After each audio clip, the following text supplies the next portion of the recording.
আমাদের ভবিষ্যৎ বাংলাদেশকে আমরা কিভাবে সাজাবো। সেজন্যই কিন্তু আমরা সিদ্ধান্ত নিয়েছি, যেটা বললাম, ক্লাস 6 থেকে ক্লাস 1 থেকে 5 পর্যন্ত যতটুকু কাজ হয়, কিন্তু তখন তো বাচ্চারা ছোট থাকে, তারপরে যতটুকু করা যায়। কিন্তু 6 থেকে 12 পর্যন্ত বাচ্চাদেরকে আমরা যেরকম একটা থার্ড ল্যাঙ্গুয়েজ দিচ্ছি, তোমরা তো বাংলা পড়ছো, বাংলা বলছো, সাথে ইংরেজিও করছো, ইংরেজিটার উপরে আমরা জোর দিতে চাইছি। ইংরেজিটা আরো যাতে বেটার তোমরা বলতে পারো, লিখতে পারো, পড়তে পারো।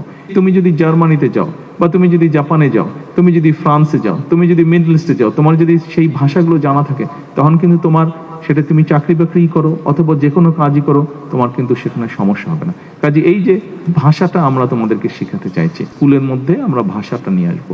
একই সাথে ইনোভেশন তো আছে। আমরা চাইছি যে তোমাদের মধ্যে, এখানে তোমরা যারা আজকে ইনোভেশনের মধ্যে এসছো, এই প্রোগ্রামে এসছো, তোমাদের মধ্যে অনেকেই এরকম আছে, কেউ হয়তো ছবি আঁকতে পছন্দ করো, কেউ হয়তো গান গাইতে পছন্দ করো, কেউ হয়তো কবিতা আবৃত্তি করতে পছন্দ করো। আমরা এটাও পরিকল্পনা গ্রহণ করেছি যে তোমাদের ওই কোয়ালিটি যাদের মধ্যে আছে, তাদেরকে আমরা সুযোগ করে দেবো যাতে তোমরা ওই কোয়ালিটিটা তোমরা ফুটিয়ে তুলতে পারো। একই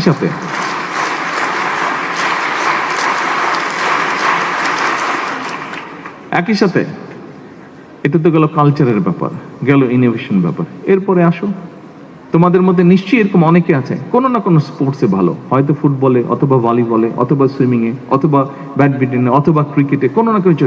আমরা কতগুলো স্পোর্টস তোমাদের সিলেবাসের মধ্যে নিয়ে আসবো। কাজে যার যেটা ভালো লাগবে, ছেলে হোক মেয়ে হোক, যার যেটা ভালো লাগবে, তুমি নিজেকে ওইভাবে তৈরি করে তুলবে, তুমি ওই স্পোর্টসটাতে তোমার স্কিলনেসটা ডেভেলপ করবে তুমি। অর্থাৎ এখন যদি তুমি চিন্তা করো, এবং একই সাথে আমরা ওটা ক্লাস 8 থেকে হচ্ছে না, ভোকেশনালটা 6 থেকে 8 পর্যন্ত থিওরি, তারপরে প্র্যাকটিক্যাল যাচ্ছে। হ্যাঁ, ক্লাস 6 থেকে আমরা একদম ক্লাস 10 পর্যন্ত আমরা ভোকেশনালি নিয়ে যাচ্ছি, থিওরি এবং প্র্যাকটিক্যাল দুটো।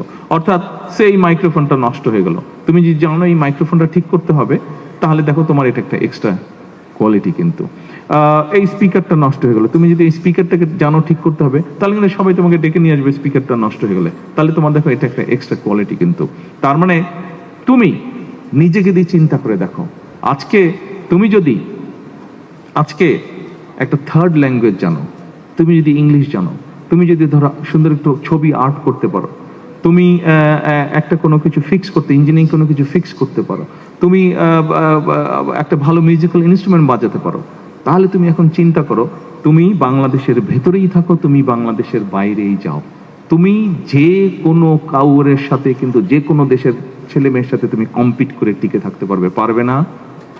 পারবে? তোমাকে যদি এতগুলা সুযোগ তৈরি করে দেওয়া হয়, কে কে পারবে না হাত তুলো, কে কে পারবে না হাত তুলো, আর কে কে পারবে হাত তুলো। তোমরা সবাই, অলমোস্ট সবাই তোমরা হাত তুলছো। তোমাদেরকে এই সুযোগগুলো আমরা করে দিতে চাই। তোমাদেরকে যদি এই সুযোগগুলো, থ্যাংক ইউ, এই সুযোগগুলো যদি তোমাদেরকে করে দিয়ে তুমি শুধু আগাবে না, তখন কিন্তু সমগ্র বাংলাদেশ তোমার সাথে আগিয়ে যাবে, সমগ্র বাংলাদেশ তোমার সাথে আগিয়ে যাবে, সমগ্র বাংলাদেশ তখন ভাইব্রেন্ট হয়ে যাবে।